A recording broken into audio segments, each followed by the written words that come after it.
Hey guys, tonight we begin with an empire, one that built highways before Google Maps, aqueducts before plumbing, and bureaucracy before email. The Roman Empire, a civilization so obsessed with efficiency that it conquered half the known world, mostly to improve its water pressure. So before you get comfortable, take a moment to like the video and subscribe, but only if you genuinely enjoy what I do here. And let me know in the comments where you're tuning in from and what time it is for you. It's always fascinating to see who's joining us from around the world. Rome didn't begin as a marvel of civilization. It began as a swamp, a glorified campsite full of shepherds yelling at each other across a river. And yet somehow, those same muddy people built an empire so advanced that 2,000 years later, we're still impressed and a little suspicious. By its peak, Rome stretched across continents, commanded oceans, and invented bureaucracy just to keep track of how great it was. It could supply fresh water to millions, dispose of their waste, and then schedule a gladiator match for dessert. No empire before or since has managed to make indoor plumbing and public slaughter look equally glamorous.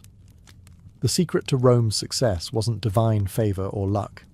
It was a lethal mix of discipline, paperwork, and unrelenting competence. Roman engineers didn't dream about flying or philosophy. They dreamed about drainage.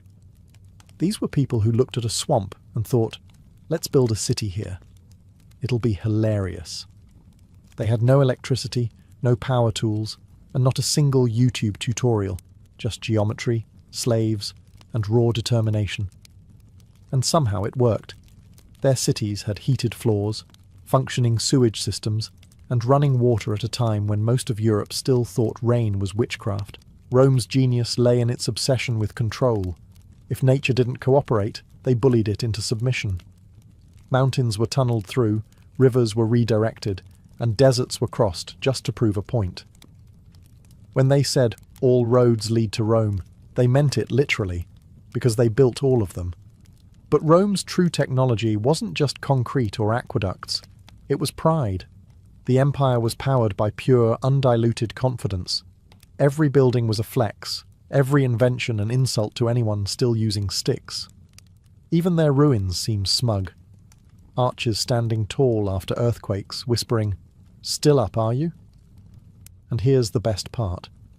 They achieved all this without electricity, computers, or even a functioning sense of humility. Rome didn't invent everything. It just made everything better, louder, and preferably with columns.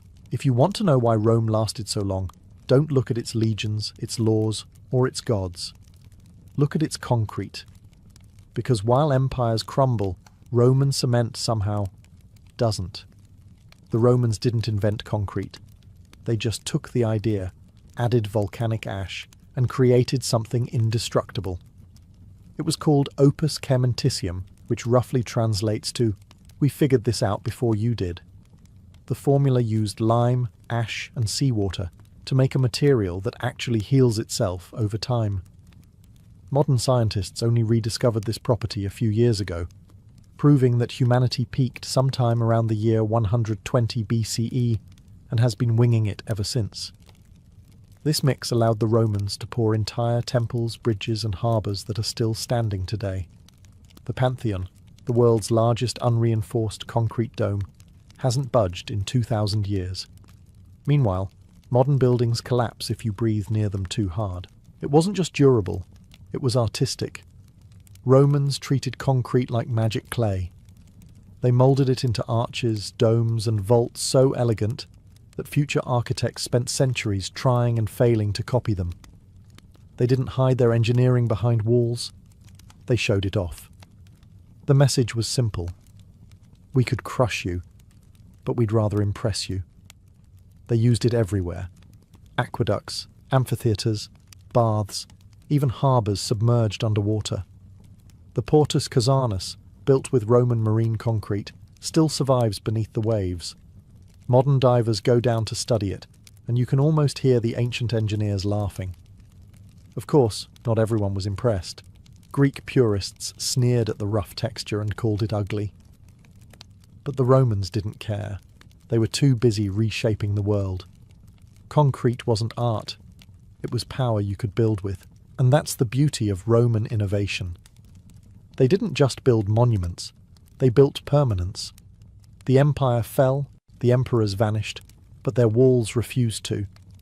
In the end, the real mystery isn't how Roman concrete worked, it's how the rest of us forgot. 2,000 years later, we still pour weaker cement, build uglier structures, and call it progress. The Romans would have called it incompetence. If Roman concrete was the muscle of the empire, aqueducts were the veins, carrying life, luxury, and the occasional dead rat straight into the heart of civilization. Before Rome, most cities fetched their water from rivers or wells, a charming but unhygienic system that often ended with dysentery. The Romans looked at that and said, "No thanks." Instead, they built 260 miles of gravity-powered waterways that delivered fresh water to over 1 million people. No pumps, no motors, just math, arrogance, and perfect angles. Each aqueduct was a masterpiece of precision. Engineers calculated gradients so subtle that water could flow for 50 miles without spilling a drop. They tunneled through mountains, built stone arches across valleys, and made sure the water arrived with just enough pressure to make a public fountain dramatically unnecessary, but morally satisfying. And yes, they used lead pipes, which might explain why later emperors thought marrying horses or declaring themselves gods was a good idea. But toxicity aside, the system worked flawlessly. Water flowed through homes, bathhouses, gardens, and entire fountains built purely to say, "We're cleaner than you." Rome had over 11 aqueducts, each named with the same level of pomp as a luxury brand: Aqua Marcia, Aqua Claudia, Aqua Virgo, the Evian of antiquity. The Aqua Appia, their first, was built in 312 BCE and still functions today. Meanwhile, some modern cities can't keep a water main running for 5 years without apologizing on local news. At its peak, the aqueducts delivered 200 million gallons of water per day, enough to fill 300 Olympic pools if Rome had cared about sports that didn't end in bloodshed. Public baths stayed open all day, fountains gushed for aesthetic dominance, and even the poorest citizen could enjoy a rinse that didn't involve a muddy puddle. For the Romans, plumbing wasn't luxury, it was civilization. They believed running water separated humans from animals. Ironically, most of Europe would forget that belief for the next 1,000 years. Rome didn't just master water, it mastered convenience. And that, more than any conquest or battle, is why its empire still echoes today. Because no one remembers the general who won a war, but everyone remembers the people who built the plumbing. If there's one thing the Romans couldn't stand, it was filth, or at least other people's filth. Their cities were loud, crowded, and full of questionable street food, but somehow clean. Rome managed to do what most medieval cities never did. It figured out how to handle human waste without letting it handle them. The heart of this genius was the Cloaca Maxima, one of the world's first sewer systems. Built around the 6th century BCE, it started as a drainage canal and evolved into a subterranean labyrinth that still carries water today, which is impressive if you ignore what kind of water it's carrying. The Cloaca Maxima collected runoff from streets, bathhouses, and latrines, funneling everything into the Tiber River, where, in true Roman fashion, someone probably still fished. It wasn't perfect, but it kept the city from drowning in its own civilization. The medieval world wouldn't rediscover this concept for about 1,000 years, choosing instead to throw waste out windows and hope for a strong breeze. Romans were fanatical about public hygiene. They had public baths in every city, enormous complexes with heated pools, steam rooms, and gymnasiums. Everyone from senators to slaves could bathe daily, gossip, and debate politics while sitting naked in a room full of steam and ambition. Even the toilets were communal. Long marble benches with holes, no stalls, and a shared sponge on a stick. It wasn't glamorous, but it was efficient. The Romans didn't fear germs because they didn't know what germs were. Yet somehow, they still managed to live cleaner than most 14th century kings. And here's the kicker. They turned sanitation into propaganda. Aqueducts, sewers, and baths weren't just civic utilities. They were proof of moral superiority. Cleanliness meant civilization. Dirt meant barbarism. When Romans looked at conquered territories, they didn't just see enemies. They saw people who still used buckets. In short, Rome was the first society to realize that infrastructure is image. The empire ran on two things: water pressure and pride. And while the emperors may have been insane, at least their cities smelled better than history usually does. If Roman concrete was the skeleton, and aqueducts were the veins, then their roads were the arteries, and Rome had a lot of blood to pump. The empire built over 250,000 miles of roads, stretching from the sands of Egypt to the fog of Britain. That's enough to circle the earth 10 times, which, knowing the Romans, they probably would have tried just to prove a point. These weren't lazy dirt paths either. Roman roads were military-grade infrastructure, layered with gravel, stone, and crushed bones of anyone who complained about the workload. Engineers planned every slope and curve with mathematical precision, because a Roman hated nothing more than inefficiency, except maybe the Gauls. They didn't just build roads to travel, they built them to control. Roads moved armies, taxes, and gossip at terrifying speed.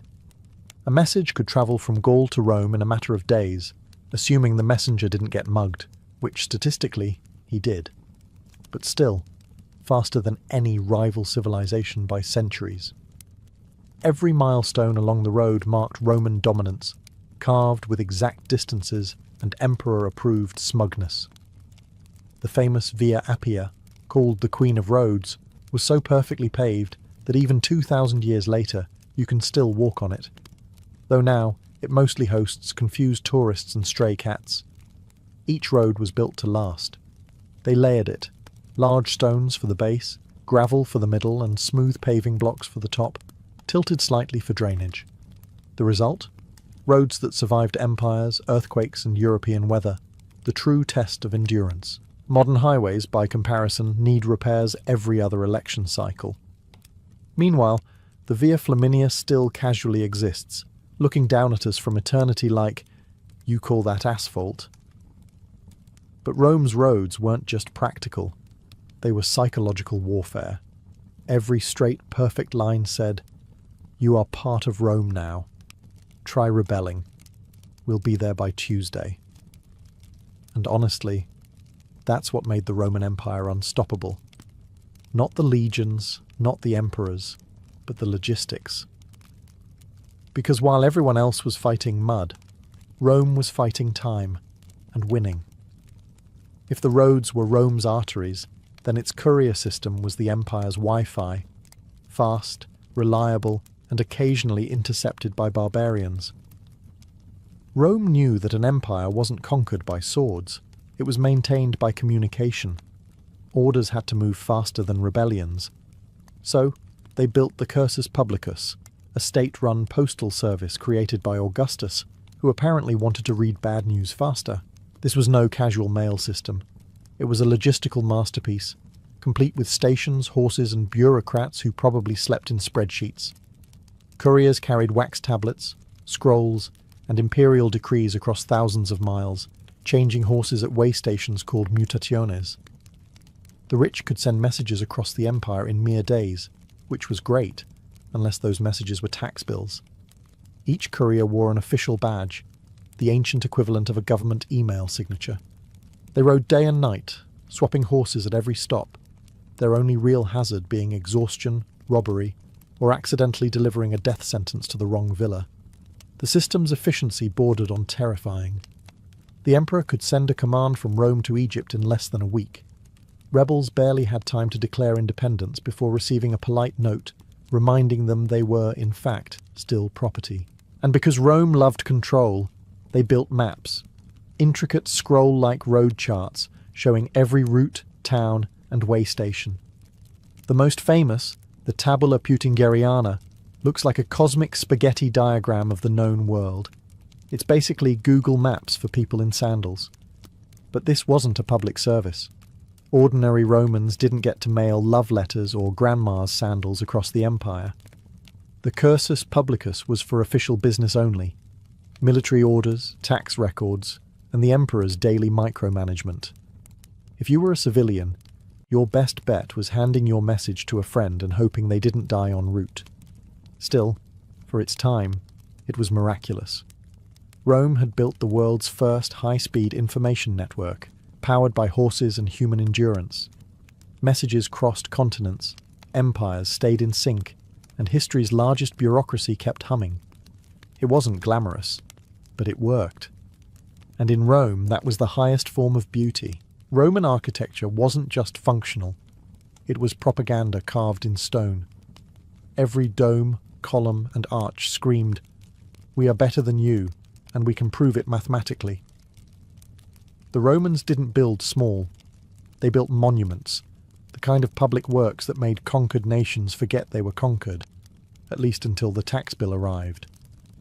Their buildings weren't just shelters, they were statements. The Colosseum, for example, could seat over 50,000 people, had retractable awnings, elevators powered by slaves, and better crowd control than modern concerts.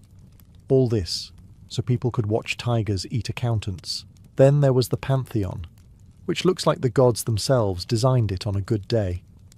Its concrete dome remains the largest unreinforced dome in the world, because apparently rebar was for cowards. The oculus at the top, that perfect circular hole, wasn't just an architectural feature, it was a flex. Light streamed through it like divine approval, illuminating the empire's greatest achievement, its own ego. Roman architects didn't just master symmetry, they weaponized it. They used arches and vaults not only for strength but for beauty. Arches made aqueducts possible, bridges eternal, and temples impervious to time. They didn't decorate their structures with art, they made the structure itself the art. And let's talk about scale. Romans loved making you feel small. Entering a basilica or bathhouse wasn't relaxing, it was humbling. The buildings dwarfed everyone, reminding citizens that Rome was infinite, and they were, statistically speaking, not. Even the floor mosaics were designed to look up at you with quiet judgment. Everything in Roman architecture was perfectly balanced between utility and showmanship. The engineering was flawless, but so was the marketing. Every structure said, "We built this for you, but also to make you feel unworthy." And perhaps that's the genius of it all.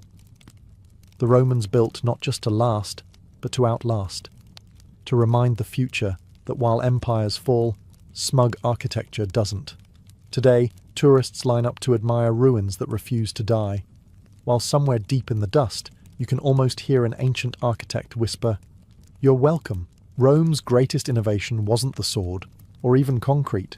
It was geometry with attitude. The arch turned the impossible into architecture. Before Rome, everyone built flat things. Flat walls, flat ceilings, flat roofs that collapsed the moment Zeus sneezed. Then came the Romans, who looked at gravity and said, "No." The Roman arch redistributed weight so perfectly that it let them build aqueducts, bridges, and stadiums that refused to fall down, even when empires did. Every curve, every keystone, every brick whispered a kind of smug mathematical poetry. The arch didn't just hold the structure, it held the empire together. And then there were the vaults, arches in series. When one arch wasn't enough, the Romans cloned it across a ceiling and called it a day. The barrel vault, the groin vault, the cross vault, all elegant names for what was essentially ancient structural flexing. They used them in baths, temples, and basilicas, not because they needed to, but because they could. The Colosseum alone contains 240 arches, stacked in tiers like an engineering wedding cake. Every arch perfectly balanced tension and compression, distributing weight down to the foundations. Modern architects still study it and secretly cry. But Rome didn't stop at physics. It made arches beautiful. You couldn't walk 10 feet in a Roman city without passing one named after a guy who probably didn't deserve it. Triumphal arches were the empire's version of a press release. We won something. Here's a giant reminder. The Arch of Titus, for instance, celebrates the destruction of Jerusalem in glorious stonework. Nothing says, "Please admire our empire," like immortalizing someone else's tragedy in marble. And that's the thing. The Romans didn't just master gravity, they humiliated it. Their architecture wasn't about surviving nature. It was about outsmarting it, in public, with style. 2,000 years later, their arches still stand, unbothered, while glass skyscrapers crack under the first mild earthquake. The Romans may have fallen to politics, plague, and bad leadership, but their geometry? Still undefeated. The Romans didn't just build with water, they worked it. Where other civilizations saw rivers as scenic hazards, Rome saw a power source that never needed lunch breaks. They turned flowing water into labour, and in true Roman style, they did it on an industrial scale. The empire's engineers developed watermills, hydraulic saws, and grain factories that could feed entire cities. At places like the Barbegal mill complex in southern France, 16 massive water wheels worked in perfect harmony, the ancient equivalent of a food processing plant, minus the health code violations. It's often called the world's first industrial site, which is both impressive and slightly depressing if you've ever waited for your toaster to break down. Their ingenuity didn't stop at grain. They built hydraulic-powered stone saws for cutting marble, water-lifting devices for irrigation, and mechanical pumps to drain mines. If you think Roman engineer sounds dull, remember, these people were moving entire rivers just to make bread faster. And yes, it was all powered by gravity, the quiet, invisible slave that kept the empire running. No electricity, no fossil fuels, no sustainability initiative. Just pure, ruthless practicality. Water went in one way, power came out the other. Simple, beautiful, and completely terrifying in scale. Their hydraulic mastery even reached into entertainment. The Colosseum had an underground system capable of flooding the arena for mock naval battles. Because apparently, watching real ships sink inside a sports venue was the ancient version of special effects, thousands of gallons of water, in and out on command, all for spectacle. What's remarkable is how much of it still works. The ruins of Barbegal still whisper with the outlines of channels and sluices, like the ghosts of engineers who never clocked out. 2,000 years later, we still can't decide whether the Romans were geniuses or maniacs. But one thing's clear. They built an empire not just on conquest, but on motion. Water flowed, gears turned, cities fed, and history quietly admitted defeat. Rome didn't just control nature, it employed it, and it never even had to give it a day off.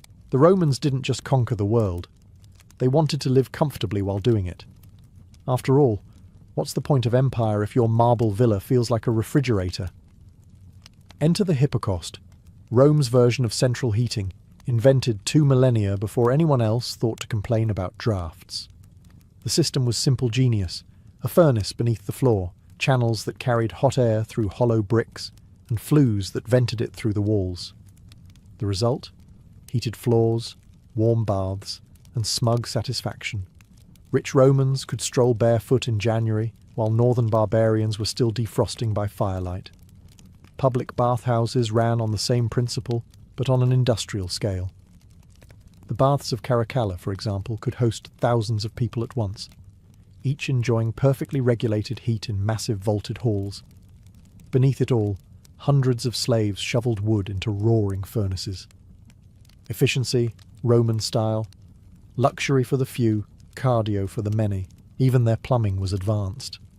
Hot, cold, and tepid water flowed through pipes and fountains, making Roman spas the envy of the world, and occasionally a death trap when the lead content got a little too ambitious. Still, no one could argue with the comfort, and they didn't stop at heating.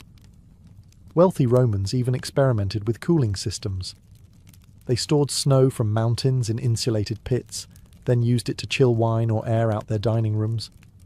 In other words, the first form of air conditioning, powered entirely by slaves with bad backs and good endurance.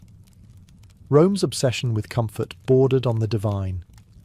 Every villa, bath, and palace was a temple to convenience. Heat, Water, light, all harnessed for pleasure, all beautifully wasteful. The empire might have been brutal, but it was never cold. So, while medieval Europe later struggled to survive winter with fireplaces and prayers, Rome had already perfected the art of living like the world belonged to it, because for a while it did. In the end, the Romans didn't just master warmth, they mastered control over air, over water, over comfort itself, and somehow, over everyone else's expectations. Roman builders didn't have machines, engines, or forklifts. They had ropes, pulleys, and men with terrifying upper body strength. Yet somehow, they managed to hoist multi-ton stones into the sky with a precision that would make modern construction crews cry. Their secret weapon? The treadwheel crane, a massive wooden wheel big enough for two men to walk inside, like human hamsters with a death wish. As they trudged forward, the wheel turned, the rope wound, and the block rose. It was simple physics, powered entirely by sweat, physics, and misplaced confidence. These cranes could lift several tons, and Rome didn't stop there. They stacked pulleys, added gears, and multiplied force until they could raise columns taller than most modern buildings. The Colosseum, the Forum, the Pantheon. None of them would exist without the relentless creak of these machines and the exhausted sighs of the people inside them. And of course, the Romans did it all without safety standards. No helmets, no harnesses, no days without accident posters. If something went wrong, gravity made sure it was final.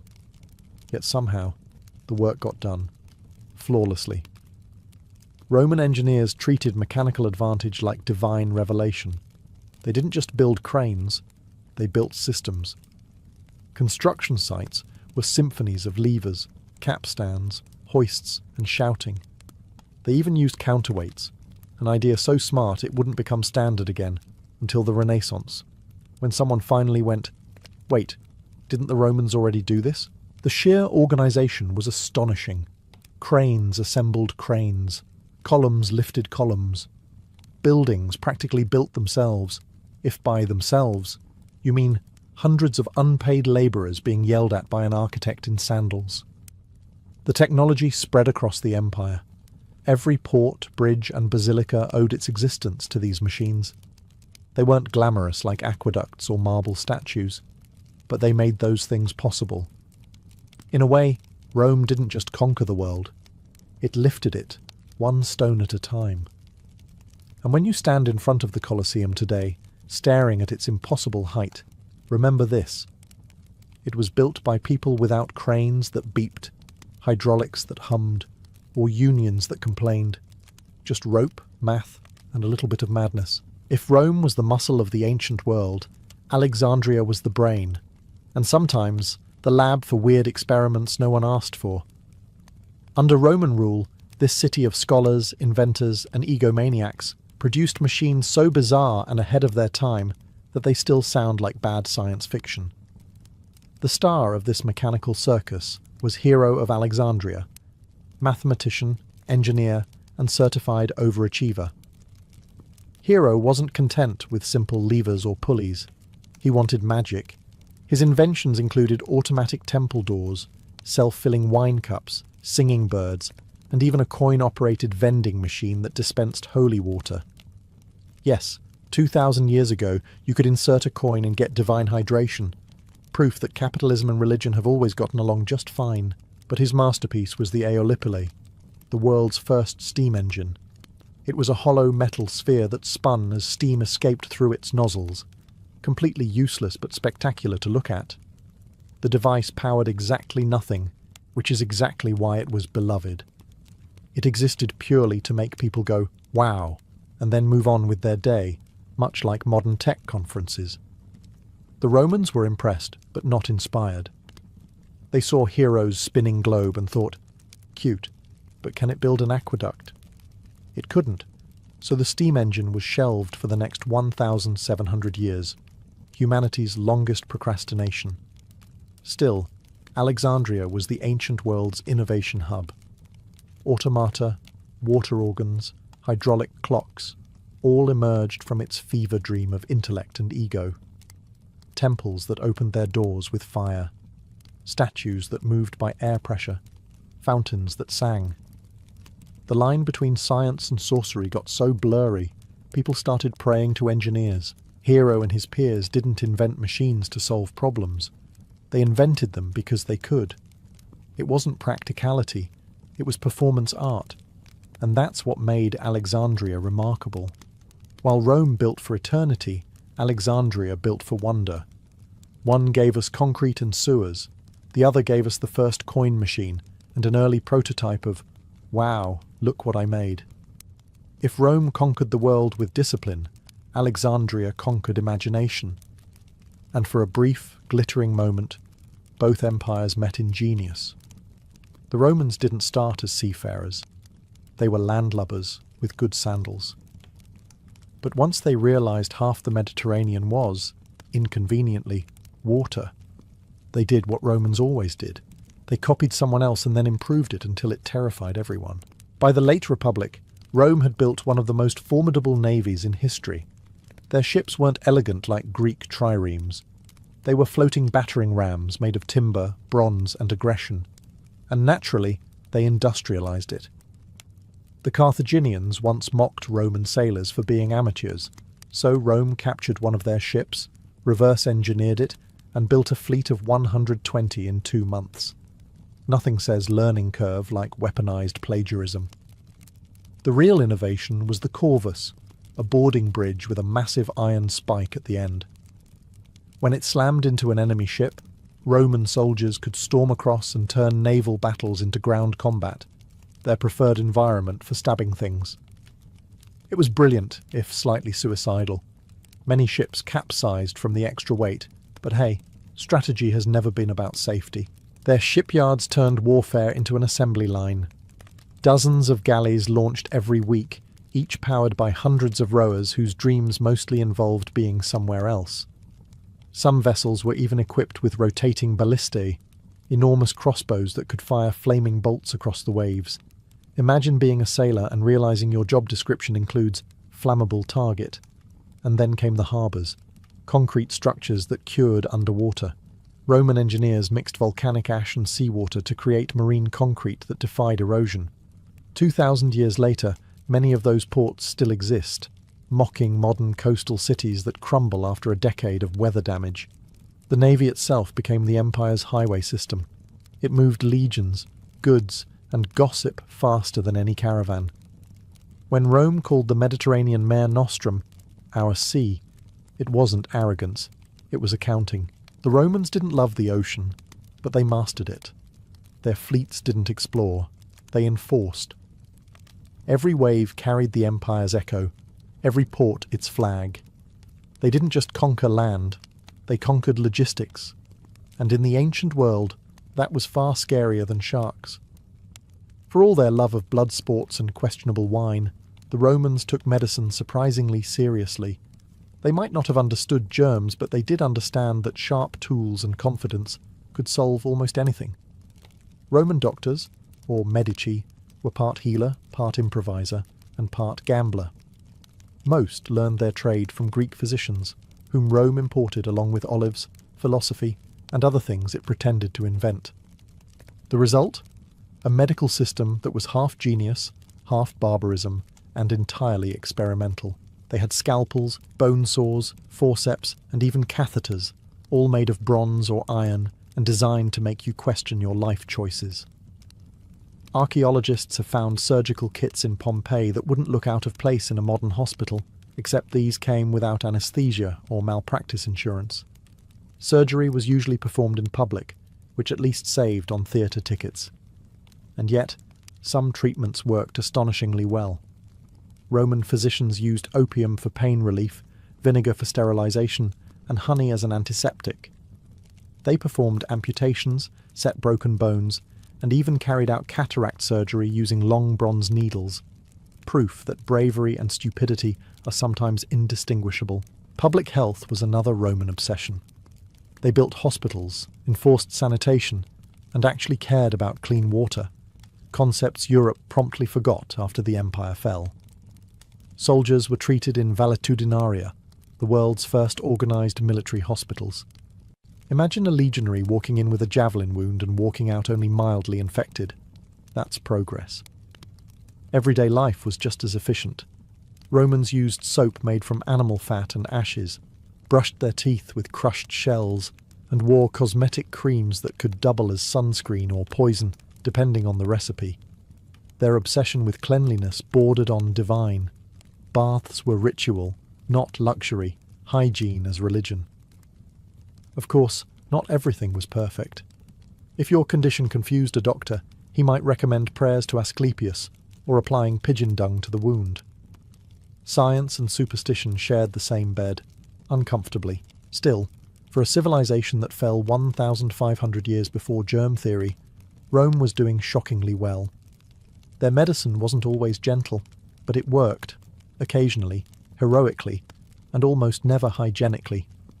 Every empire eventually runs out of momentum, or money, or sanity, and Rome managed to run out of all three at once. By the 5th century, the greatest engineers on earth were patching aqueducts while barbarians tore them down. The empire that once built the world's best plumbing was now knee-deep in metaphorical, and occasionally literal, sewage. It didn't happen overnight. Maintenance slowed, roads crumbled, and marble baths grew cold. The aqueducts that once carried water now carried rats.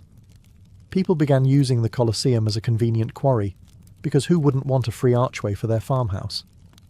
The Pantheon stayed standing, mostly because nobody could figure out how it worked. Concrete, that miracle of chemistry, was forgotten for nearly 1,000 years. Medieval builders tried to recreate it, and instead produced something that crumbled faster than their kingdoms. Plumbing disappeared, cities shrank, and Europe returned to its natural state. Muddy, cold, and blaming witches for bad weather. Rome's knowledge didn't vanish completely, it just went on vacation. Scrolls gathered dust in monasteries, while the monks used the margins to draw dragons. Engineers became legends, and legends turned into miracles. People stopped asking how things worked and started assuming God handled it. And yet, even in ruin, Rome refused to fully die. Its aqueducts still stood like stone skeletons across the hills, its roads cut through forests that had forgotten who paved them, and its ruins whispered in the rain. You had one job. Eventually, centuries later, humanity rediscovered what the Romans already knew: how to build straight lines, move water, and survive winter without divine intervention. Renaissance scholars dusted off the old manuscripts and realized, with quiet despair, that the ancients had done it all first, and better. Rome's downfall wasn't ignorance, it was complacency. It built a world so perfect that future generations thought perfection was permanent. Spoiler, it wasn't. Still, the legacy endures. Every arch, every dome, every bridge that dares to stand for more than a decade owes something to that empire of engineers. Rome fell, yes, but its ideas refused to. Because true genius doesn't crumble. It just takes a 2,000-year coffee break. In the roaring heart of Constantinople, a city that never slept, always schemed and constantly judged, a girl named Theodora first learned what survival meant. Born around the year 500 CE to a bearkeeper at the Hippodrome, her early life was anything but royal. Her father's job involved entertaining the masses with half-tamed beasts, and when he died, the family's fragile security died with him. Her mother, left with 3 daughters and no prospects, did what many desperate Byzantine women had to do. She turned to the theatre. But let's be clear. The theatre of Constantinople wasn't some elegant hall filled with polite applause and intellectual debate. It was the empire's beating underbelly, a mixture of comedy, dance, satire, and seduction. The performers were adored and despised in equal measure.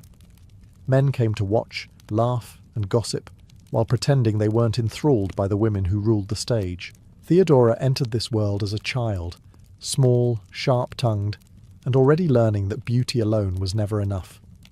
She danced, mimed, and acted in plays that mocked the powerful and titillated the crowds. Some called her a courtesan, before she even reached her teens. Others called her a genius of performance. What everyone agreed on was that she had presence. When Theodora walked into a room, the air changed. Even her enemies noticed. Her routines were scandalous by the standards of her time, involving bold gestures and biting humour aimed at the elite. She mocked politicians and priests with the same smirk she used on lovers. Yet beneath the glitter and laughter, she saw the cruel divide between the powerful and the powerless. Theodora may have been forced to entertain the upper class, but she never forgot that she wasn't one of them. By her late teens, she was infamous across the empire, praised for her beauty, condemned for her audacity. Aristocrats mocked her in public and sought her in private. She lived in a world where women were ornaments, yet she somehow managed to turn mockery into magnetism. The girl from the stage wasn't just performing anymore, she was rehearsing for power, and soon all of Constantinople would know her name. Fame is a fickle friend, and in Theodora's Constantinople, it could turn on you overnight. After a series of messy affairs and rumours that could have filled an entire scroll of gossip, Theodora found herself falling from favour. One powerful man she'd crossed, likely an official or wealthy patron she'd mocked a bit too cleverly, made sure the doors of the theatre closed to her. So, with little choice and less money, Theodora left the glittering capital behind and set out for the provinces. Her exile began in Alexandria, the intellectual furnace of the Eastern world. It was a city of contrasts. Monks debating theology in one corner, dancers performing in the next, and street preachers shouting about sin above the noise of traders. Here, stripped of her stage and fame, Theodora faced herself. The woman once adored for her beauty was now alone, surviving on wit and scraps. Yet, what could have broken others only sharpened her mind. In Alexandria, she encountered a Christian sect known for its severe teachings, possibly the Monophysites, who believed Christ had a single, divine nature. Their message of endurance and humility struck her deeply. Theodora, the scandalous performer, began to reflect on redemption. Not the meek kind whispered in prayer, but a fierce, self-forged rebirth. She started weaving spirituality into ambition, learning that both could serve her survival. She also learned something even more valuable. Influence isn't just earned on the stage, it's commanded through conviction. Whether in the theatre or the church, people followed those who spoke with certainty. And Theodora, always a performer, knew how to turn certainty into art.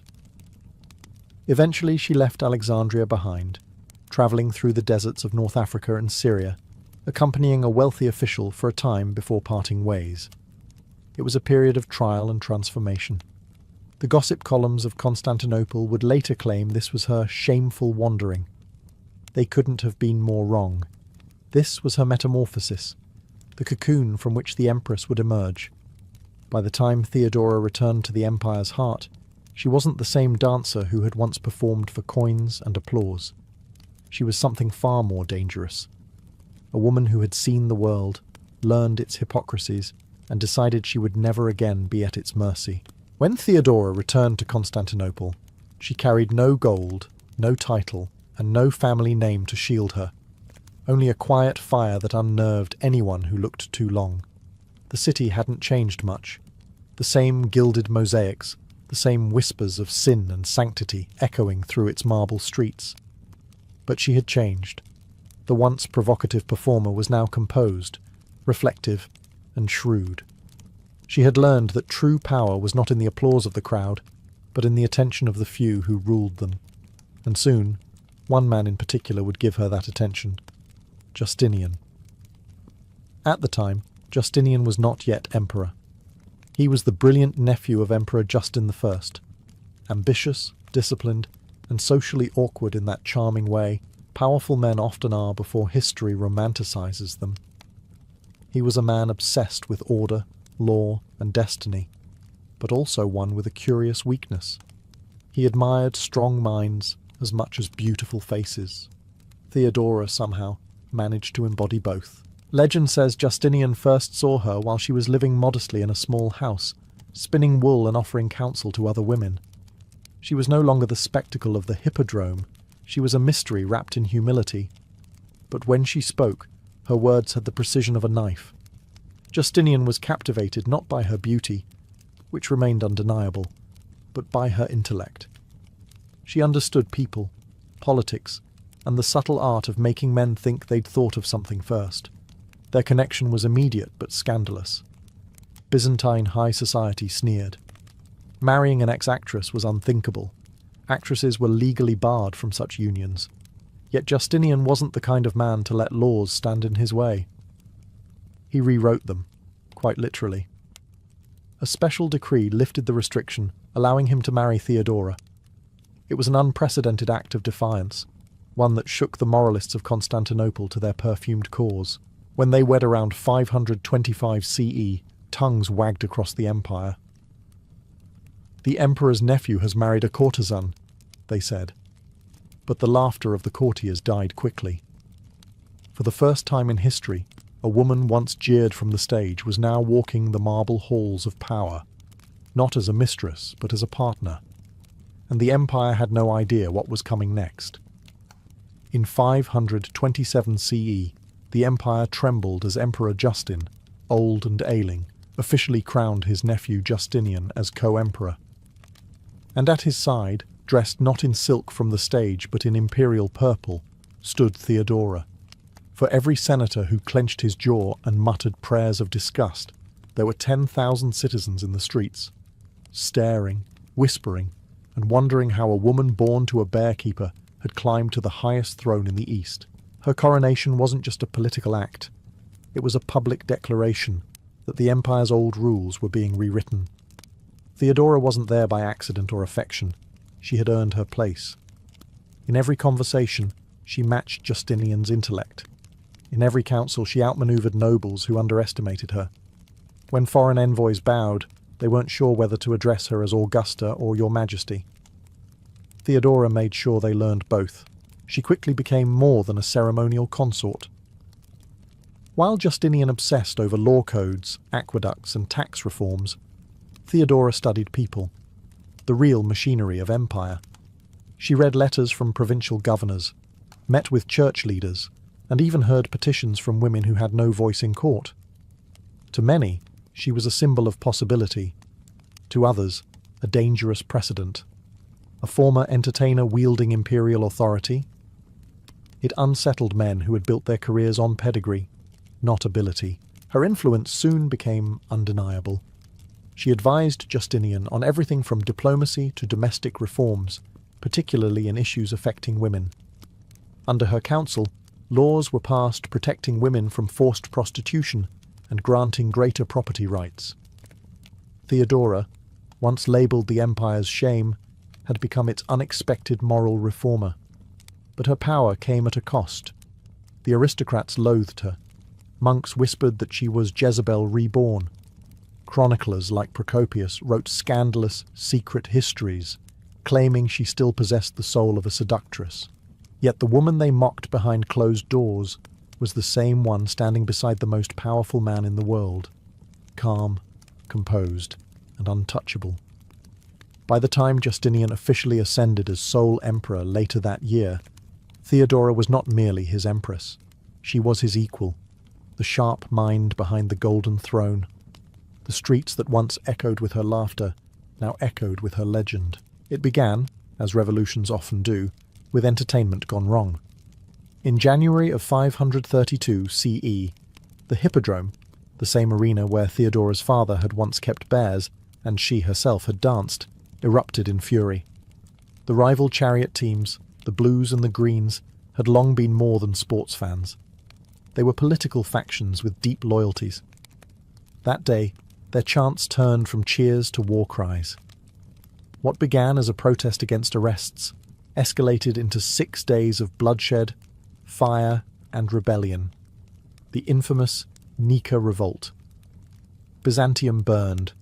Senators, eager to restore their lost influence, secretly sided with the rioters.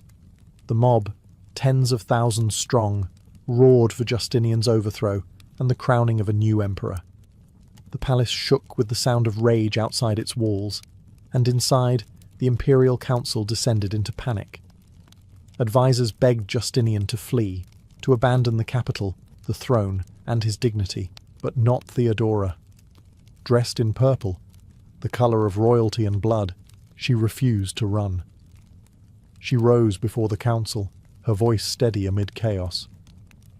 "If flight were the only means of safety," she said, "yet I should disdain to fly. Those who have worn the crown should never survive its loss. Purple makes a fine shroud. It was more than courage, it was strategy." Her words snapped Justinian out of hesitation. The emperor, who had nearly fled, regained his resolve. He ordered his generals, Belisarius and Mundus, to storm the hippodrome. The result was a massacre. 30,000 rebels slaughtered in a single afternoon. The rebellion ended not with diplomacy, but with the echo of swords and the stench of smoke. Theodora's defiance saved the empire that day. Her speech became legendary, taught in every future history of Byzantium. But beyond the rhetoric, it revealed the true nature of her power. She wasn't just Justinian's emotional anchor. She was the spine of the regime. After the revolt, no one dared question her authority again. The courtiers who once whispered behind fans now bowed deeply. The mob that once cheered her downfall had been silenced in their graves. Theodora had proven, in the most brutal way possible, that she was not a survivor of scandal, but the architect of survival itself. When the smoke of the Nika revolt finally cleared, Theodora emerged from the ashes not merely as empress, but as something rarer, a ruler forged in fire. Constantinople lay wounded, its streets charred, its people broken, and its faith in leadership shaken. Yet out of that ruin, Theodora saw opportunity. Justinian rebuilt the city in marble and stone. Theodora rebuilt its conscience. She had never forgotten what it meant to live at the mercy of men, as a performer, as a woman, as someone dismissed before she even spoke. Now that she had power, she used it ruthlessly in the service of those who had none. She pushed through reforms that no emperor before had dared to consider. Women forced into prostitution were granted protection and refuge. Slavery of the desperate was restricted. Husbands who abandoned their wives could be punished.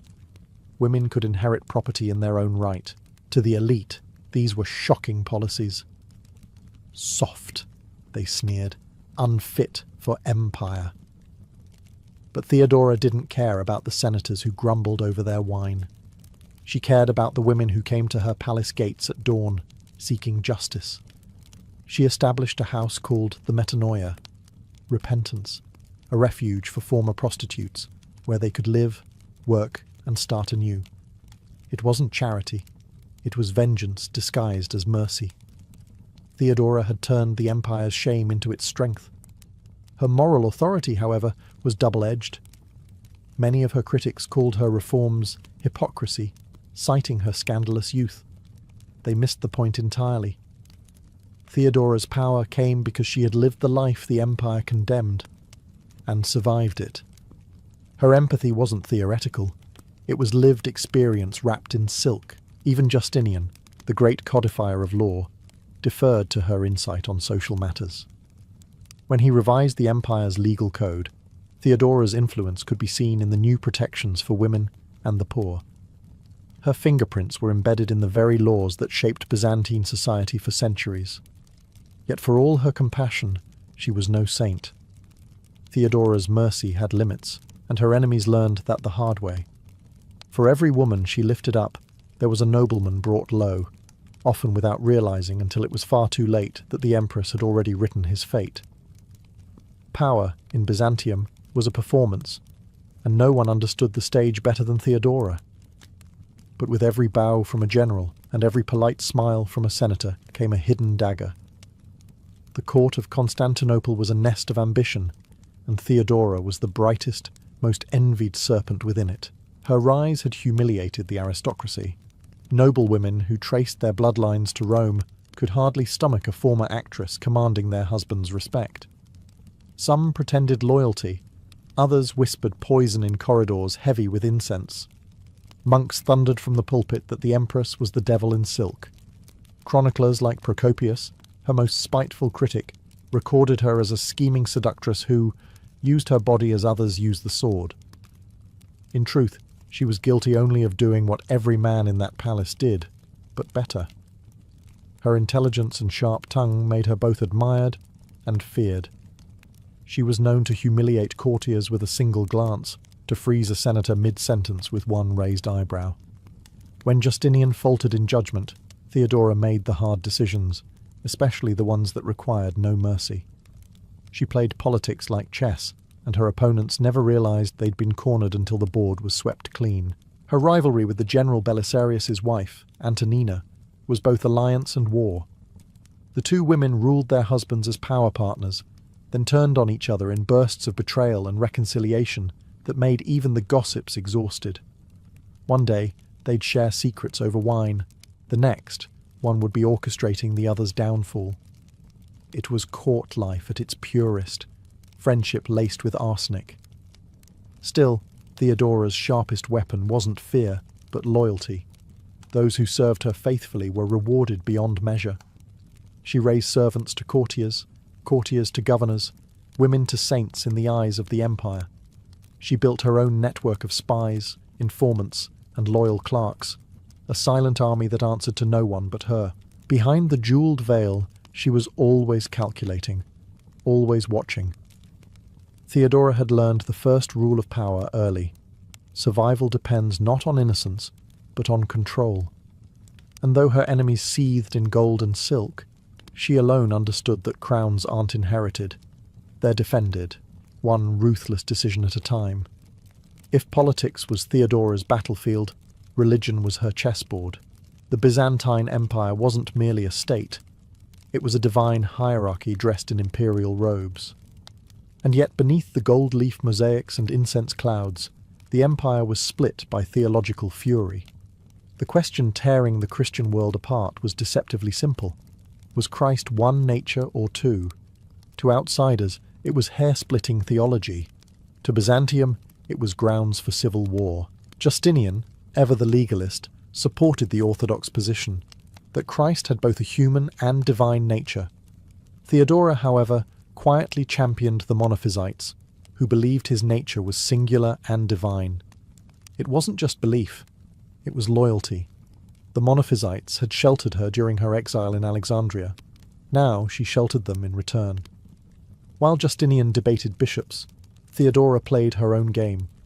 She transformed parts of the palace into safe havens for persecuted clergy, smuggling exiled monks back into the city and hosting secret councils under the emperor's very nose. In public, she smiled and nodded during orthodox ceremonies. In private, she sent gold and letters to Monophysite leaders hiding in deserts and monasteries. It was hypocrisy to some, diplomacy to others. But to Theodora, it was justice. Her maneuvering wasn't just religious, it was strategic. By backing the marginalized sect, she balanced her husband's authority with her own independent network of allies. While Justinian ruled the empire's laws, Theodora ruled its souls. She understood something her husband never fully grasped. Faith could control the masses far more effectively than decrees ever could. But her actions also deepened the chasm between them. Justinian adored her, yet their faiths became quiet rivals. He believed unity lay in doctrine. She believed unity lay in mercy. And though they ruled side by side, they were often two empires within one, his of marble, hers of conviction. Her defiance left a lasting mark. When the Orthodox chroniclers cursed her name, the Monophysites remembered her as a saint, their secret empress. Even centuries later they whispered her story in remote monasteries, calling her the protector of the true faith. In an age where belief could kill you, Theodora had done the unthinkable. She turned heresy into power and compassion into empire. By the mid-540s, Constantinople had changed, and so had Theodora. The grand reconstruction after the Nika revolt had turned the city into a jewel of the world, crowned by the Hagia Sophia, that vast dome floating like heaven's canopy above the skyline. Yet behind the splendor, plague and exhaustion crept through the empire. Justinian's wars drained its coffers, disease swept through the capital, and the once vibrant empress began to fade. Theodora had been many things: dancer, exile, queen, reformer, but she had never been fragile. Still, by 548 CE, illness began to tighten its grip. Historians suspect cancer, though the truth is buried with her. Even as her body weakened, her will remained ironclad. She continued to hold court from her bed, issuing commands through loyal attendants, scolding ministers, and refusing pity. She had lived too long surrounded by weakness to show any herself. Her final months were marked by an eerie serenity. The woman who once defied riots and theologians alike spent her last days surrounded by the empire she had reshaped. Justinian, broken with grief, visited her daily. To him, she was more than an empress. She had been his shield, his counselor, and his equal. Without her, even the laws he'd written seemed lifeless. He had once rebuilt Constantinople from ashes, but he could not rebuild Theodora. When she finally died, at the age of about 48, the city fell silent. The same streets that once mocked her name now wept. The woman who had danced barefoot in taverns was laid to rest in imperial robes of purple and gold. Justinian had her buried in the Church of the Holy Apostles, the resting place of emperors, an honour few women had ever earned. But Theodora's death was not an ending. Her legacy endured in every law that protected the poor, in every woman who dared to speak, in every stone of the Hagia Sophia that glittered beneath the sun. She had risen from the filth of the theatre to the glory of the throne, wielding beauty, intellect, and audacity like divine weapons. Centuries later, historians still argue whether she was saint or sinner. The truth, as always, lies somewhere in between, in the story of a woman who refused to be forgotten.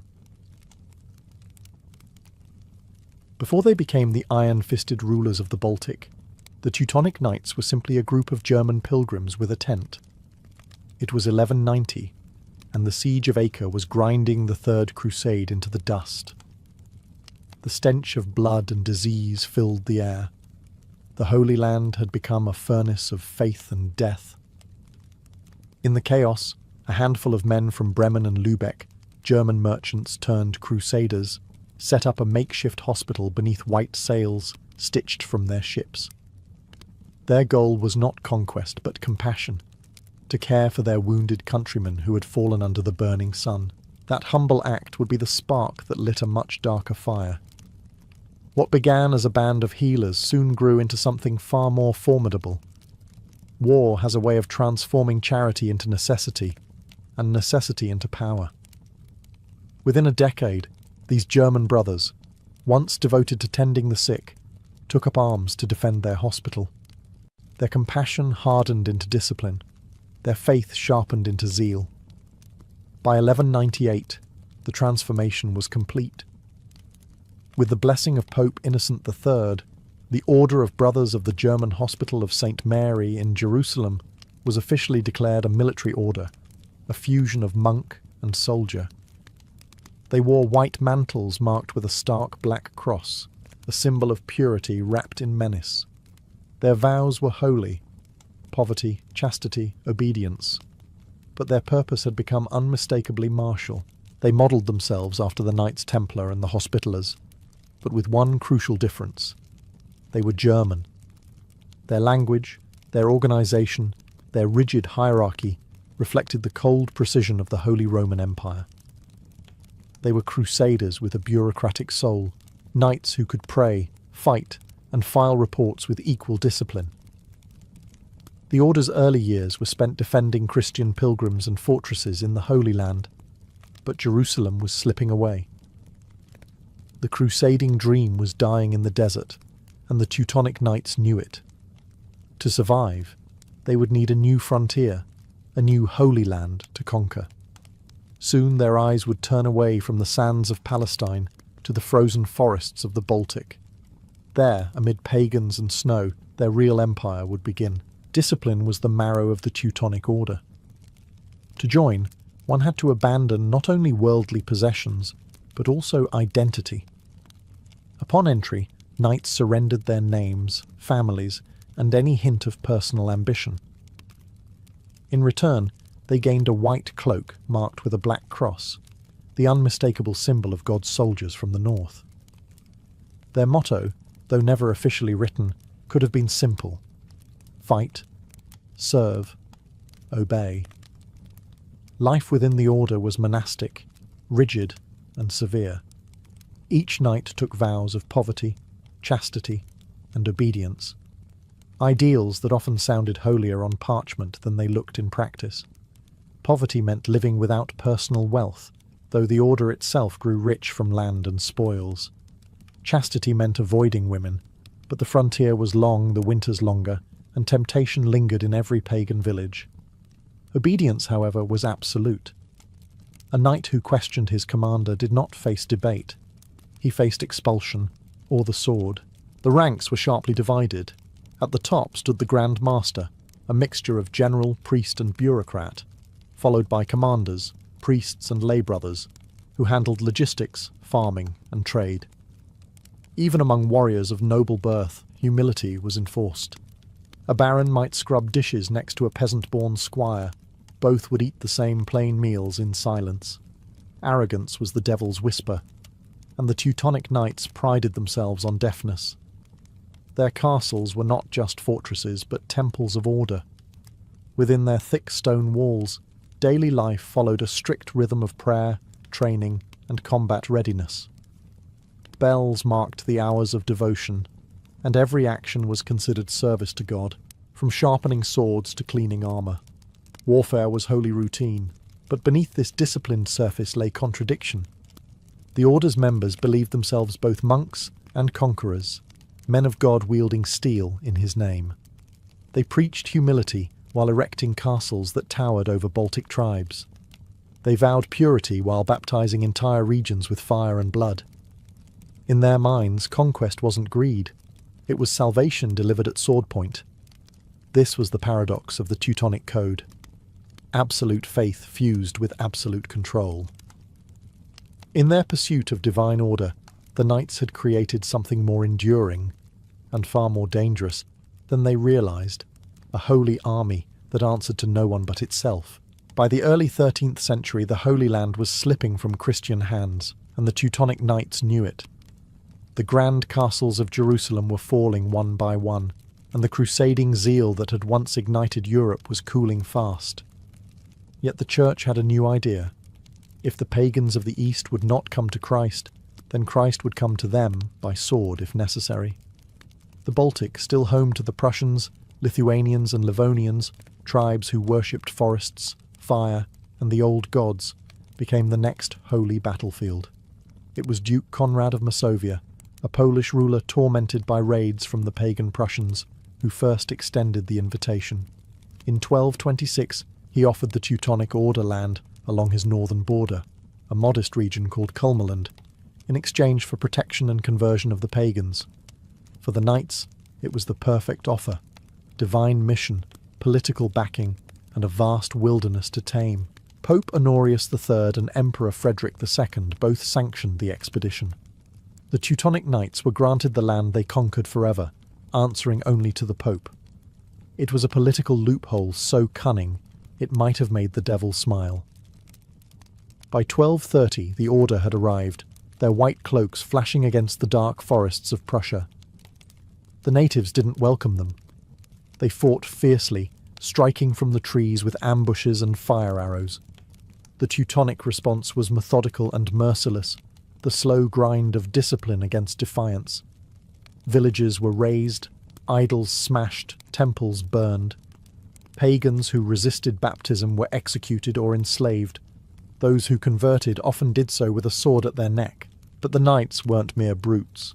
They built fortresses wherever they marched, each one a symbol of permanent conquest.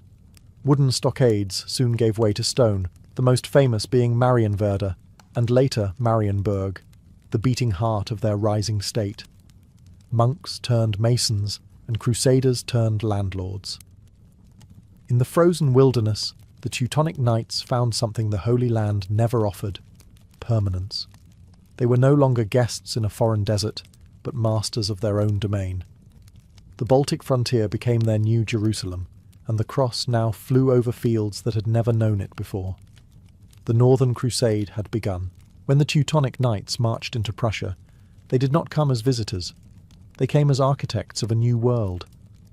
Between 1230 and 1280, they transformed the wild lands of the Baltic into a fortress state built on both faith and fear. Their white mantles moved like ghosts through forests of birch and pine, their processions echoing with hymns that promised salvation but delivered submission. At first, the Prussians resisted fiercely. They fought as they lived, in tribes bound by kinship and the sacred fires of their gods. They struck from the forests, burning Teutonic outposts and vanishing into the snow. For a time, the knights underestimated them, calling them savages.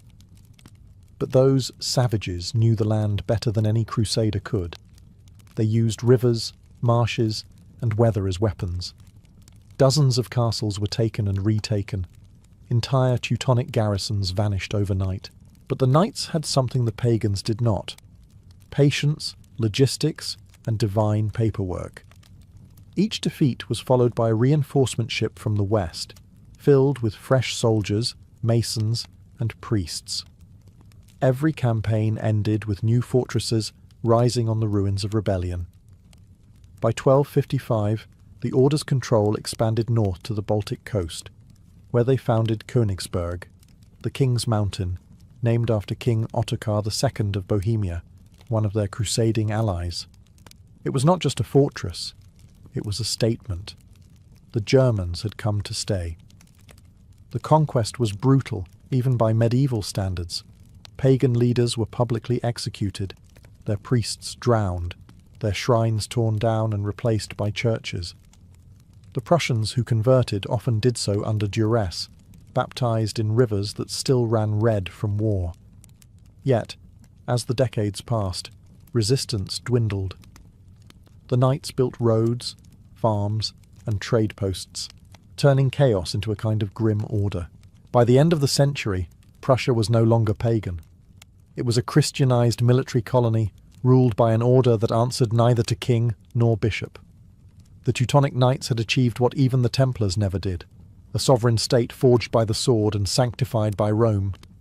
But in their zeal for conquest, they had sown the seeds of future defiance. For while the pagans fell silent, their neighbours, Poland and Lithuania, were beginning to take notice. Wherever the Teutonic Knights went, castles followed. To them, a fortress was more than a stronghold. It was theology made of stone. Each tower symbolized divine order rising above pagan chaos.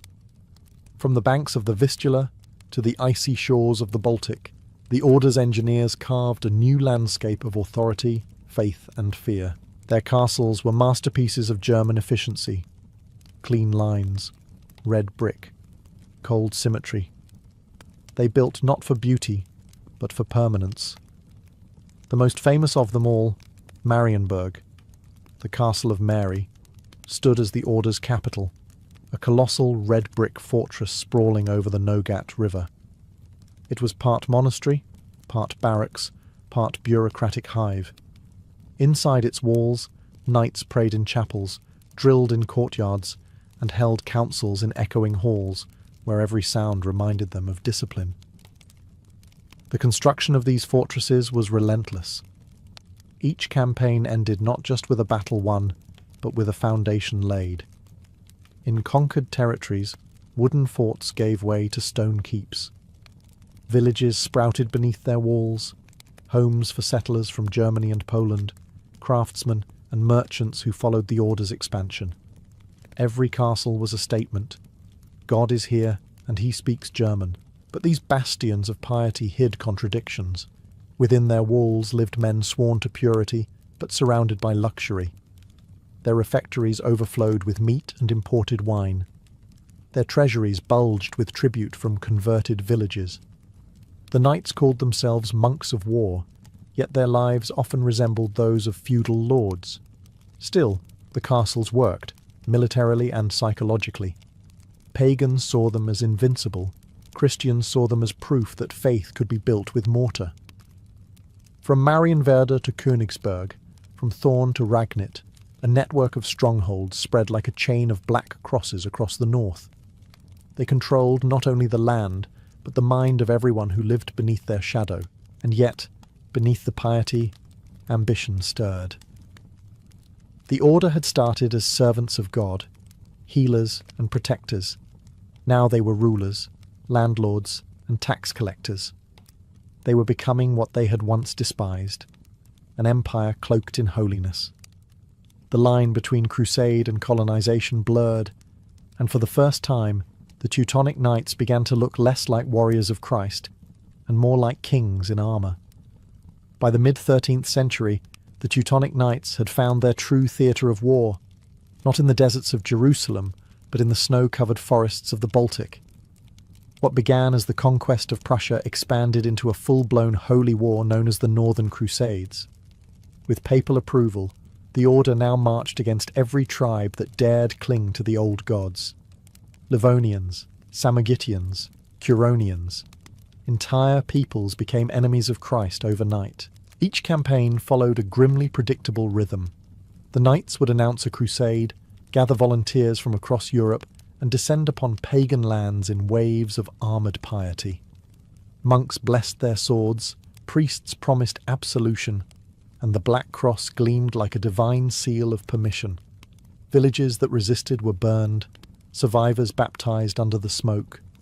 Conversions came with sermons, and the occasional sword point for emphasis. But not all crusades went as planned. The Lithuanians proved stubborn, fierce, and cunning. They were the last great pagan power in Europe, horsemen who could vanish into forests and strike without warning. For every fortress the Teutonic Knights built, the Lithuanians burned too. Campaign after campaign, the frontier bled. The order called it holy war. The Lithuanians called it survival. Still, the knights were patient. They didn't need to win every battle, only to outlast the will to resist. Their network of castles, their disciplined ranks, and their endless supply of crusading volunteers gave them an edge. In time, they subdued most of Livonia and Estonia, absorbing the remnants of other crusader groups, like the Sword Brothers. The Baltic frontier became a permanent war zone, a place where faith, fire, and frost met. By the 14th century, the Teutonic Order's banner stretched across the northern coast, from Danzig to Narva. They ruled as both priests and princes, their authority backed by Rome and enforced by steel. To the Pope, they were defenders of Christendom. To the people they conquered, they were the apocalypse in armour. The Northern Crusades had made them rich and powerful beyond their founding dreams. But the more they conquered, the further they drifted from the humility of Acre's hospital tents. The Black Cross still stood for faith, but it also cast a long shadow over Europe. By the early 14th century, the Teutonic Order had become more than a brotherhood of knights. It was a state, a theocracy with armour. From their colossal headquarters at Marienburg, the Grand Master ruled over vast territories that stretched from the Vistula River to the Gulf of Finland. This was not a kingdom of nobles, but a meticulously organised machine of faith and discipline. Every castle was a command centre, every village a cog in the divine engine. The Order's government was structured like a monastery with swords. The Grand Master was both emperor and abbot, flanked by a council of high-ranking knights who governed regions known as bailiwicks. Below them were comteurs, commanders who managed individual fortresses, collecting taxes, training troops, and enforcing the Order's rigid rules. Even local peasants were expected to live under a kind of holy surveillance, their labour seen as service to God's army. Economically, the Order was unmatched. Their disciplined bureaucracy made them the most efficient landlords in northern Europe. Grain, amber, and furs flowed through their ports, filling their coffers and financing endless wars. The Hanseatic merchants of Lübeck and Danzig flocked to their trade hubs, enriching the Order further. Monks might have vowed poverty, but the Teutonic Knights were building cathedrals of wealth. Religiously, they presented themselves as paragons of Christian virtue. Morning prayers, silent meals, and daily masses were mandatory. But beneath that polished surface, temptation simmered. Some knights broke their vows, keeping secret mistresses or drinking heavily in their isolated castles. Others grew obsessed with power, using the order's authority to settle personal vendettas. The purity they preached was becoming an illusion polished for papal approval. Politically, the order behaved less like humble crusaders and more like an ambitious empire. They founded new towns, imposed German law, and encouraged settlers to colonize the lands of the conquered tribes. Paganism had been crushed. Now came Germanization. Roads, churches, and markets replaced the sacred groves of old. To outsiders, the Teutonic state looked invincible, a perfect blend of faith and discipline. But to those within, cracks were forming. The knights had conquered the world they wanted. Now they had to rule it. And ruling it required something they had never learned on the battlefield: restraint. Power invites enemies, and by the mid-14th century, the Teutonic Order had more than it could handle. Their brutal expansion into the Baltic had earned them few friends and many grudges. Chief among their rivals were two rising Christian powers, Poland and Lithuania, who, through faith and diplomacy, began to challenge the Order's divine monopoly. Lithuania, once proudly pagan, shocked Christendom in 1386, when its Grand Duke Jogaila converted to Christianity and married Queen Jadwiga of Poland, creating the Polish-Lithuanian Union. It was a masterstroke of politics. Overnight, the Teutonic Knights lost their favourite excuse for war. The Lithuanians were no longer heathens to be baptized by sword. They were Christians, and fellow Europeans expected peace. But peace was the last thing the Teutonic Order wanted. The knights refused to accept the conversion as genuine, calling it false baptism and accusing Jogaila of pretending to be Christian to avoid holy punishment. It was convenient theology, and a good pretext for continued conquest. They launched repeated invasions into Lithuanian territory, claiming divine justification while burning villages and enslaving peasants. For years the borderlands became a battlefield. The knights' shining armour and strict formations clashed with the swift cavalry of the Lithuanians and Poles. Crusading volunteers from Germany, France, and England joined the order for holy adventure, while Lithuanian nobles rallied under the black and red banner of defiance. The tension culminated in one of the most significant medieval battles, Grunwald, or Tannenberg, in 1410. The Teutonic Knights marched under their Grand Master Ulrich von Jungingen, confident of victory. They faced a combined Polish-Lithuanian army led by Jogaila and Vytautas the Great. The knights, disciplined and proud, formed their shining ranks on the open field and were annihilated. By the end of the day, the Order's army lay shattered. Ulrich himself was slain, his white mantle trampled in the mud. It was the beginning of the end. Though the Order survived politically, its myth of invincibility had been destroyed. Grunwald was more than a defeat. It was humiliation. For the first time, the Black Cross had been broken, not by pagans, but by Christians. And in that irony lay the cruelest twist of all. The Order that once claimed to defend Christendom had finally been undone by it. After the catastrophe at Grunwald in 1410, the Teutonic Order never truly recovered. They limped back to their fortresses, still proud but hollow, their aura of divine invincibility shattered. The once mighty monastic empire began to crumble, not in a single blow, but slowly, like a fortress left to rot from within. The knights still wore their white cloaks and prayed their daily prayers, but their confidence had turned brittle. The Baltic wind that once carried their hymns now carried whispers of failure. The decades that followed were filled with uneasy truces, debts, and rebellions. The Order's treasury, once overflowing with tribute and trade, bled dry from war reparations and the loss of crucial lands. Their subjects, German settlers, Prussians and Poles, grew restless under their rule. The aura of holiness that once justified the Order's authority was gone, replaced by resentment and taxation. The final blow came from within. In 1525, Grand Master Albert of Brandenburg embraced the winds of the Reformation and did the unthinkable. He abandoned his vows, secularized the order's territories, and declared himself Duke of Prussia under Polish suzerainty. The Teutonic Order, once a warrior brotherhood bound by purity and obedience, had become a duchy, its black cross now a mere heraldic memory. The sacred had become political, and the monks had become bureaucrats. Yet, despite its fall, the shadow of the Teutonic Order lingered. Their castles, Marienburg, Königsberg, Thorn, remained standing, red brick monuments to discipline and dominion. Their statecraft and organisation laid the groundwork for Prussia's later rise. A new kind of empire, one forged not in the name of God, but in the name of efficiency and power. The very spirit that had once driven the Teutonic Crusades would, centuries later, echo in the militarism of the Prussian kings. In the end, the Teutonic knights were both saints and sinners, builders and destroyers. They brought literacy, law, and trade to the Baltic, but also bloodshed, slavery, and forced conversion.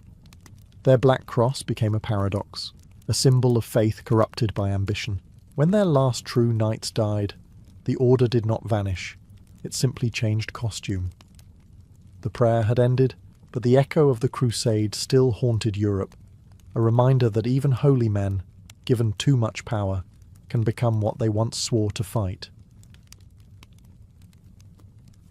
The year was 41 BCE, and the Roman world was bleeding from within. Julius Caesar was dead, the Republic was dying, and three men now ruled what remained: Octavian in Rome, Lepidus in Africa, and Mark Antony in the East. Of the three, Antony was the most brilliant soldier and the most dangerously human.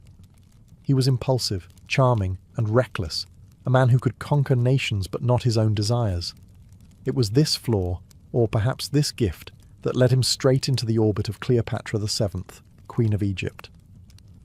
Their first meeting took place in the city of Tarsus, on the southern coast of modern-day Turkey.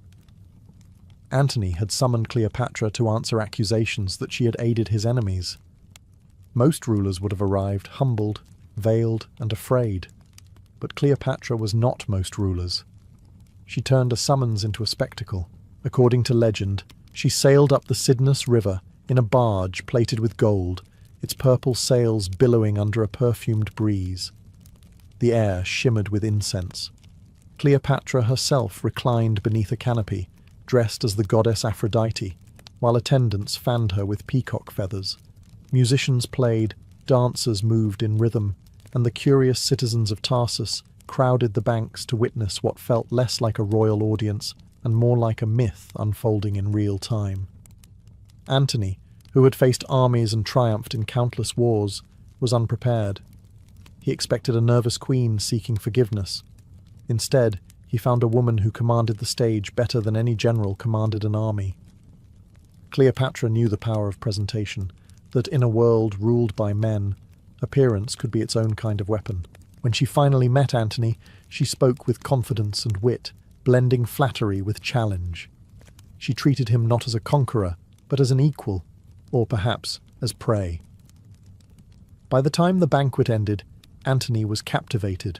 Her intellect matched his ambition. Her charm softened his pride.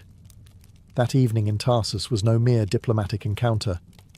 It was the opening act of one of history's most intoxicating and destructive romances, a union born not of love alone, but of calculation, desire, and the unstoppable magnetism between power and beauty.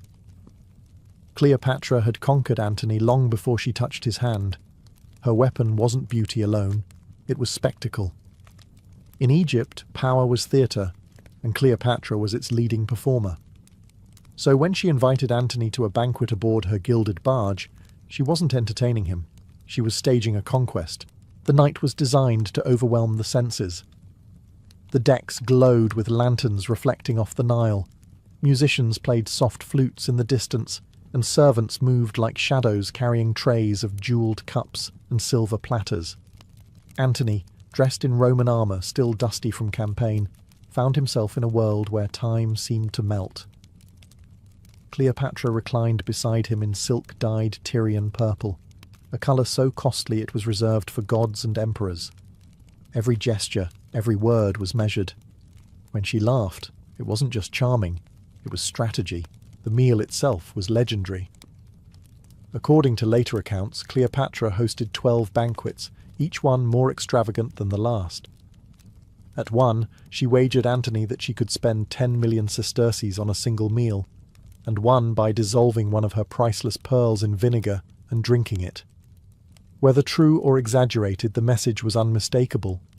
While Rome worshipped discipline, Egypt worshipped magnificence.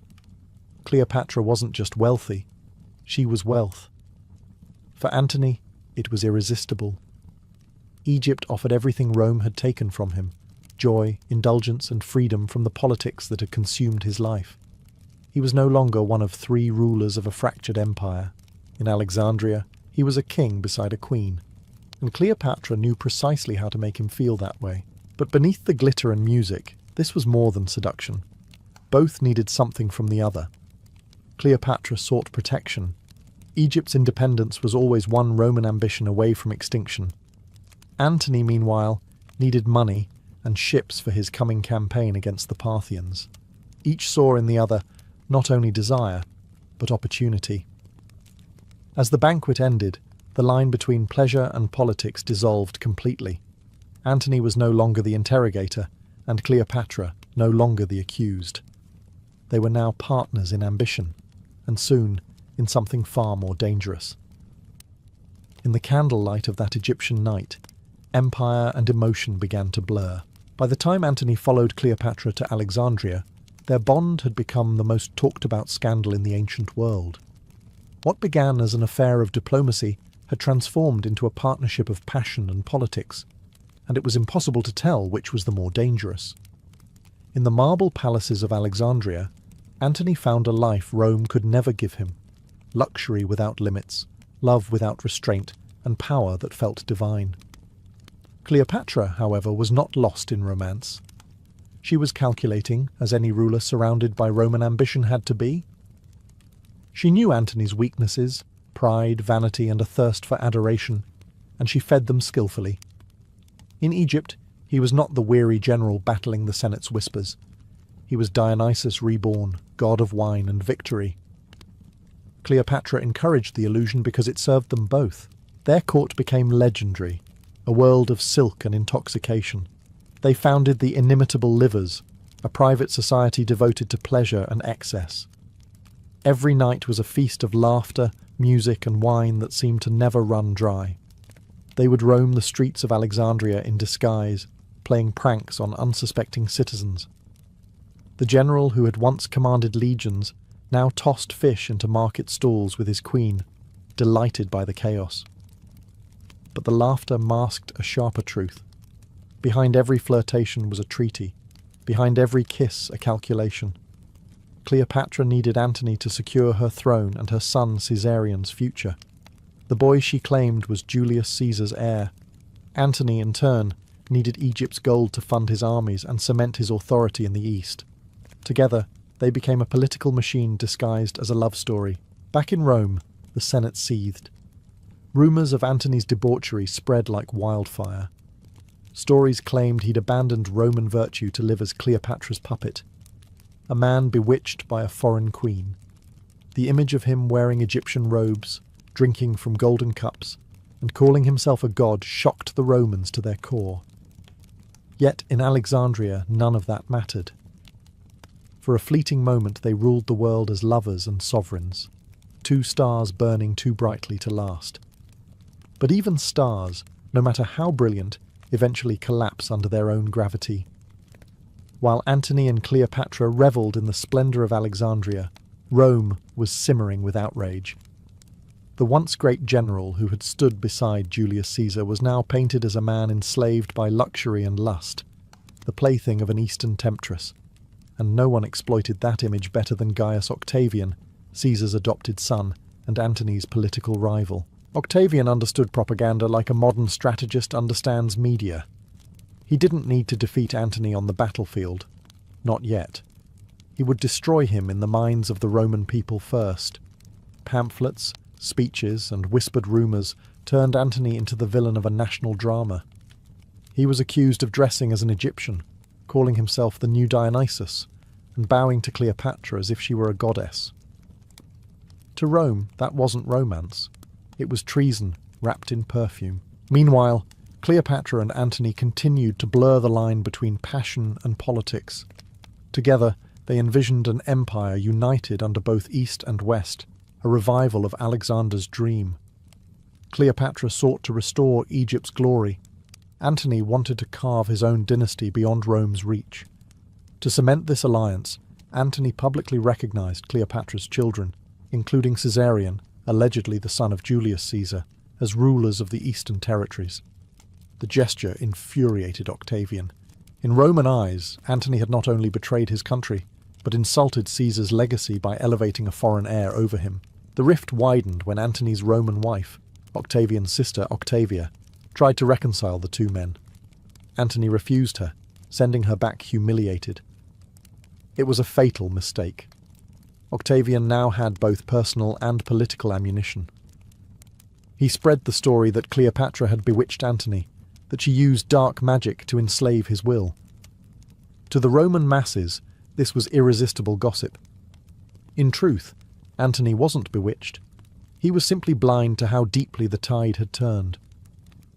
While he and Cleopatra dined under silver ceilings, Rome was being prepared for holy war, not against Parthia or any foreign enemy, but against its own general. Love, once their greatest strength, was now Octavian's weapon. And with every whisper, Antony's honour sank further into the sands of Egypt. In 34 BCE, Antony and Cleopatra staged one of the most audacious political spectacles of the ancient world, the Donations of Alexandria. It was meant to dazzle Egypt and the East.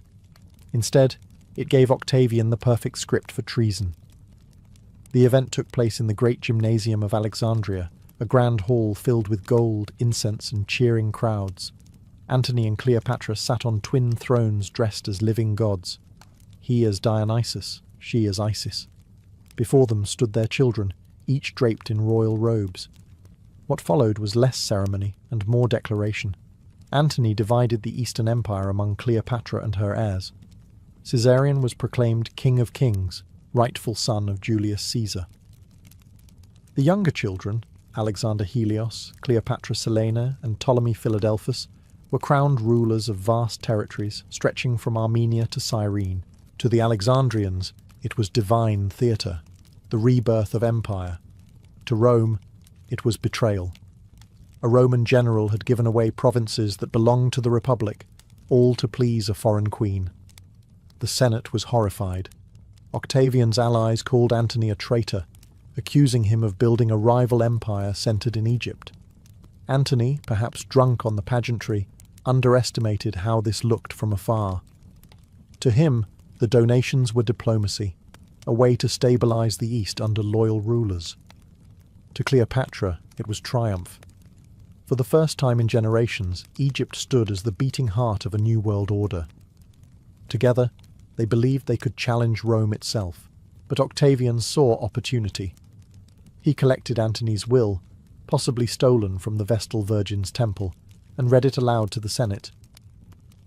In it, Antony supposedly wished to be buried beside Cleopatra in Alexandria, not in Rome. Whether genuine or forged hardly mattered. The reaction was outrage. The Republic's patience snapped. From that moment, the affair was no longer a scandal. It was a war. Rome would not forgive a general who called himself a god beside a queen who called herself divine. Cleopatra had dreamed of an empire reborn. Antony dreamed of freedom from Rome's chains. Instead, their union had painted a single target on both their crowns. Love and politics had become indistinguishable, and now both would lead them to ruin. By 32 BCE, Rome was done whispering. The Senate declared war, not on Antony directly, but on Cleopatra. It was a clever move by Octavian. Framing the conflict as a holy crusade against a foreign queen made Antony's Roman supporters look like traitors and allowed Octavian to appear as the defender of Roman virtue. The love story of Antony and Cleopatra had become the justification for empire-wide war. Antony's forces rallied in the east. He commanded vast legions and an impressive fleet, bolstered by Cleopatra's Egyptian navy and endless treasure. Together, they prepared for confrontation on the Aegean coast. In Alexandria, Cleopatra oversaw the arming of ships while priests blessed the war banners. Antony, meanwhile, descended into a grim mixture of determination and denial.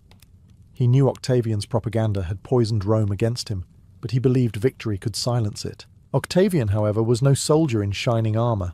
He was a strategist of reputation. His general, Marcus Agrippa, took the lead in the field, seizing key ports and cutting off Antony's supply lines. The propaganda machine continued its assault. Rome was flooded with images of Cleopatra as a seductive sorceress, riding Antony like a puppet. Even the gods, it seemed, had turned their favour toward Octavian. Antony and Cleopatra's forces finally assembled at Actium on the western coast of Greece. It was a poor choice: narrow waters, unpredictable winds, and a fleet burdened with oversized Egyptian galleys. Many of Antony's officers advised retreat to Egypt, but pride chained him to the fight. To abandon now would mean conceding not just the war, but his legend. As the armies faced each other across the Ionian Sea, tension gripped both camps. Cleopatra walked among her soldiers, dressed in armour beneath her royal cloak, urging courage. Antony promised victory and revenge. But beneath their speeches, fear rippled. Their armies were vast, but their unity fragile. Mercenaries fought for pay, not loyalty, and supplies were running thin. The final battle was approaching, and neither love nor gold could delay it. The stage was set for a confrontation that would decide not only who ruled Rome, but whether the world would remember Antony and Cleopatra as conquerors or as the lovers who destroyed themselves. On the morning of September 2nd, 31 BCE, the Ionian Sea shimmered under a pitiless sun. Across the waters near Actium, two worlds stared each other down. On one side stood Octavian's disciplined legions and the brilliant Admiral Agrippa. On the other, the glittering but uneasy alliance of Mark Antony and Cleopatra. Their fleets anchored in a crescent formation, heavy with Egyptian treasure, ambition, and fate. Antony's ships were magnificent but unwieldy, massive galleys armed like floating fortresses. Cleopatra's fleet, lighter and faster, lingered near the rear, her royal standard fluttering over a golden vessel. On land, thousands of soldiers waited for the signal that would decide the future of the Mediterranean. As the battle began, the sea filled with the roar of rams and the thunder of catapults. Smoke swallowed the horizon. Agrippa's smaller, more agile ships darted through the chaos, striking the cumbersome Egyptian vessels and vanishing before they could retaliate. Antony's line began to falter. Confusion spread. The wind turned, sails tangled, orders clashed. Then came the moment that would haunt history. Cleopatra's fleet suddenly broke formation and turned south, retreating toward the open sea. Whether this was a planned maneuver or panic, no one truly knows.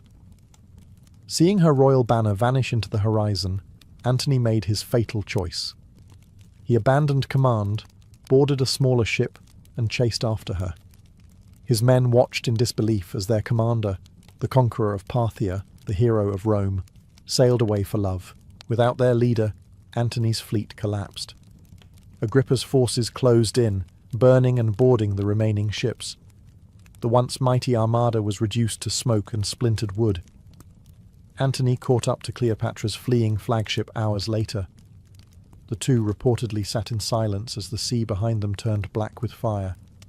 In that moment, they both understood what they had done. Not just lost a battle, but surrendered an empire. Back in Rome, Octavian declared victory. He presented the war as divine justice, reason defeating decadence, virtue triumphing over corruption. But in truth, it was something far more human: ambition defeating love. The Battle of Actium was not merely a clash of fleets. It was the end of an age and the beginning of legend. The defeat at Actium was the beginning of the end. Antony and Cleopatra fled across the Mediterranean, not as conquerors, but as fugitives of their own empire. When they returned to Alexandria, The city greeted them not with cheers, but with dread. The once golden couple had become symbols of ruin. Their fleet was gone, their allies had deserted them, and Octavian was marching east with an army that would not stop until Egypt bowed. Cleopatra retreated into her palace, surrounding herself with treasures and loyal guards, as if walls of gold could delay reality. She began preparing her mausoleum, not as a monument to vanity, but as a final refuge. Antony, meanwhile, sank into despair. The soldier, who had once ruled half the known world, now spent his days drinking and brooding among statues of gods that no longer listened. In 30 BCE, Octavian's legions reached Alexandria. His propaganda had done its work. Many of Antony's officers defected before the fighting even began. In a last act of defiance, Antony led his remaining troops in a doomed counterattack near the city gates. Outnumbered and outmaneuvered, his army disintegrated. The war was over before it began. Rumour soon reached Antony that Cleopatra was dead, that she had taken her own life to avoid capture. Shattered, he fell upon his sword. The blade did not kill him immediately. Mortally wounded, he ordered his servants to carry him to her tomb. When the doors opened, Cleopatra was alive, pale, weeping, and furious at the lie that had doomed him. As he bled out in her arms, Antony gasped his final words, urging her to make peace with Octavian. Then, the great general, the man who had conquered empires and lost everything for love, died beside the woman who had undone him. Octavian entered Alexandria days later. Cleopatra received him dressed in her finest regalia, her composure flawless even in defeat. She tried once more to charm Rome's new master, but Octavian was made of colder stone. He wanted her alive, as a trophy for his triumph in Rome. Cleopatra understood the humiliation that awaited her. She would not survive it. As Octavian secured Egypt for Rome, the queen prepared for her final act. The stage was set for one of history's most haunting farewells. Cleopatra had ruled for 21 years, outwitted generals, seduced emperors, and defied the most powerful empire on earth. But now, in the summer of 30 BCE, her empire was gone. Octavian's soldiers patrolled the streets of Alexandria.